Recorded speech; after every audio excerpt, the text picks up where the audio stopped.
মধ্যপ্রাচ্যের যুদ্ধের আগুন যেন ধীরে ধীরে ছড়িয়ে পড়ছে বিশ্বের সবচেয়ে গুরুত্বপূর্ণ বাণিজ্যিক পথগুলোতেও।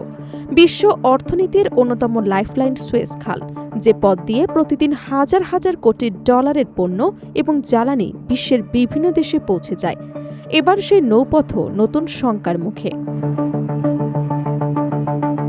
মিশরের একটি বন্দরে ড্রোন হামলার পর সুয়েজ খালের নিরাপত্তা নিয়ে বেড়েছে উদ্বেগ। প্রশ্ন উঠছে, হরমুজ প্রণালীর পর যদি সুয়েজ খালের কার্যক্রম ব্যাহত হয়, তবে জ্বালানি সরবরাহ, বৈশ্বিক বাণিজ্য এবং এশিয়া সহ পুরো বিশ্বের অর্থনীতিতে কতটা বড় ধাক্কা নেমে আসতে পারে। মিশরে দামিয়েত্তা বন্দরের ড্রোন হামলায় যুক্তরাষ্ট্রের মালিকানাধীন দুটি গ্যাস ট্যাঙ্কার ক্ষতিগ্রস্ত হবার পর সুয়েজ খাল ও এর সঙ্গে যুক্ত সুমেদ পাইপলাইনের নিরাপত্তা নিয়ে আন্তর্জাতিক জ্বালানি বাজারে নতুন করে উদ্বেগ তৈরি হয়েছে। যদিও এখন পর্যন্ত সুয়েজ খালে সরাসরি কোনো হামলা হয়নি, তবু মধ্যপ্রাচ্যের চলমান সংঘাতের কারণে বিশ্বের অন্যতম গুরুত্বপূর্ণ এই নৌপথের ভবিষ্যৎ নিয়ে আশঙ্কা বাড়ছে। ইরান সংঘাত শুরু হবার পর থেকে সৌদি আরবের তেল রপ্তানিতে সুমেদ পাইপলাইন গুরুত্বপূর্ণ বিকল্প রুট হিসেবে ব্যবহৃত হচ্ছে।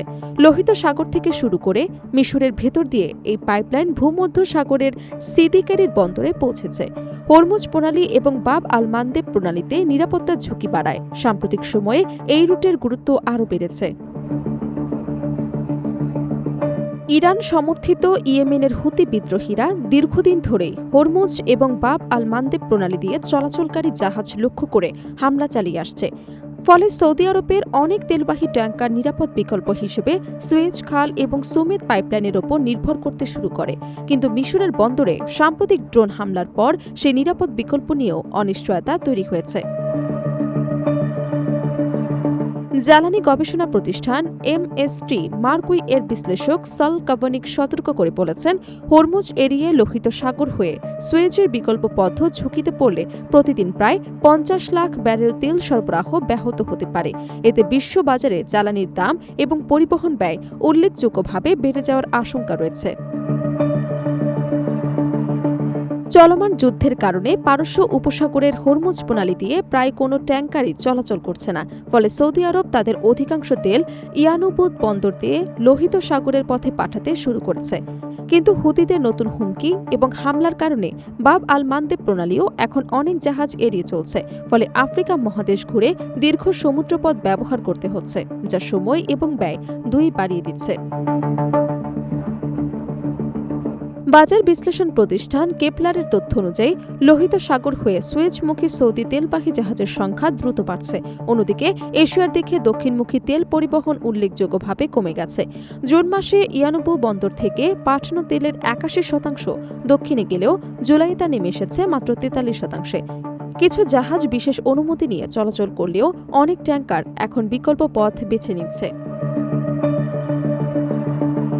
বিশ্লেষকদের মতে বর্তমান সুয়েজ খাল তাৎক্ষণিকভাবে বন্ধ হওয়ার মতো পরিস্থিতি তৈরি না হলেও নিরাপত্তা ঝুঁকি বেড়ে যাওয়ায় জাহাজের যুদ্ধ ঝুঁকির বীমার প্রিমিয়াম বাড়তে পারে। এতে পরিবহন ব্যয় আরও বৃদ্ধি পাবে, যার প্রভাব পড়বে আন্তর্জাতিক জ্বালানি বাজার এবং ভোক্তা পর্যায়ে।